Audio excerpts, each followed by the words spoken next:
Richard Branson is a maverick, isn't he? He has got an empire worth $4 billion. It's hard to even compute that many zeros. And he has single-handedly changed the airline industry. But he's also an adventurer who loves his daring feats. Does any mogul have as much fun as he does? Well, this week, Richard Branson breezed through town to put his stamp of approval on a little something called Flick Off. You're going to find out about that cheeky message in just a sec. But let me just say, it is a big, completely radical, utterly new plan to curb global warming. Global warming is the issue of our time.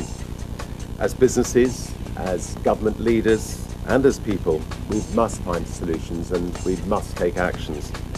He knows how to make headlines. Flick off Canada and flick off the rest of the world. Cheers.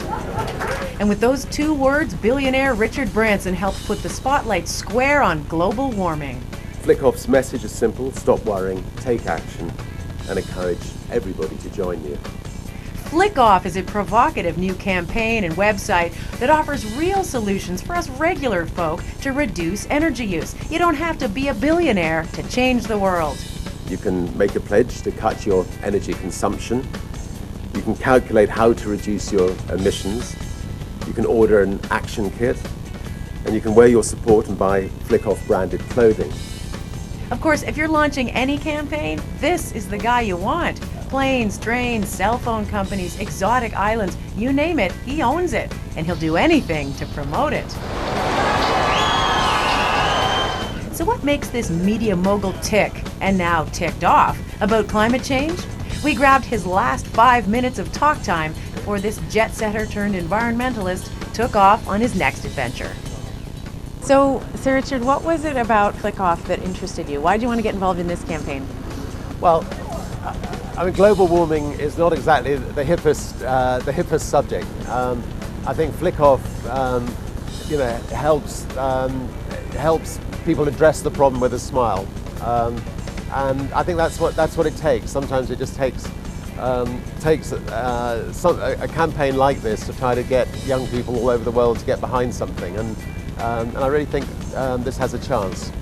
You've become sort of the global champion of environmental, certainly from the corporate side of things anyway, environmental leadership.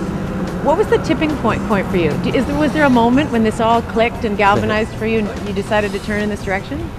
Al Gore came to my house about 18 months ago and gave me a personal lecture for 2 hours. This was before Inconvenient Truth, and just said, look, you're known around the world, you're known by different generations, you should go and use yourself to try to do something about it. And as a result of that conversation, I suddenly thought, Christ, look, I'm in a dirty business, the airline business. Let's put all our profits from that into trying to come up with alternative fuels and address the problem. And I'm glad I've done it. I think that it needs a lot of business leaders all over the world to play their bit. And one breakthrough we've had is, next year we're going to have a 747 flying on biomass, and if that works, then hopefully that'll be the forerunner of a lot of other planes in the future. Wow.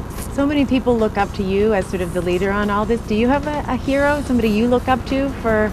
Oh, I think there are a lot of wonderful people in this area. I mean, obviously Al Gore. There are great environmentalists like Tim Flannery, who's written The Weathermaker, or James Lovelock, The Gaia Theory, and great, fantastic books to read. I would say The Weathermakers by Tim Flannery is a book that everybody should have a go with. Anyway. What's the best piece of advice your mother ever gave you? Well, she would never let me sit down and watch other people doing things. We always had to get out and do things ourselves. And she famously threw me out of the car age 6 and told me to make my way home. So she would try to get me to stand on my own 2 feet, maybe from a slightly too young age. But I suspect a general approach is never say no, always say yes, and you'll have a better life that way. Do you have one guilty pleasure that's going to be the hardest for you to go green on? What's the toughest? What's your green confession? I think it's almost impossible for people to avoid flying intercontinentally on planes. So, I think people need to get all their other, all the other things sorted, and then maybe they can afford themselves the occasional luxury. But in order for people not to feel guilty, I think we've got to try to get that get that carbon fuel sorted out for the planes.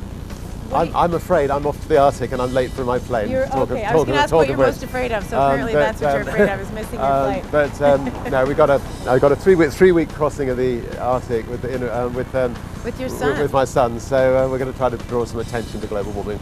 To paraphrase my wife Joan, mankind caused the problem.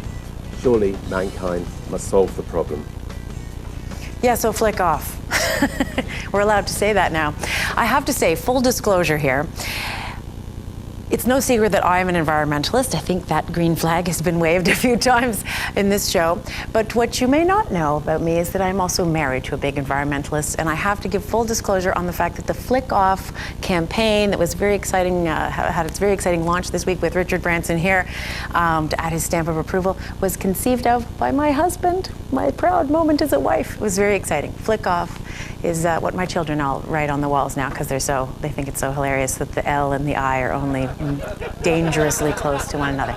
So anyway, there you go. We'll be back with more right after this. Coming up next, wherever they go big.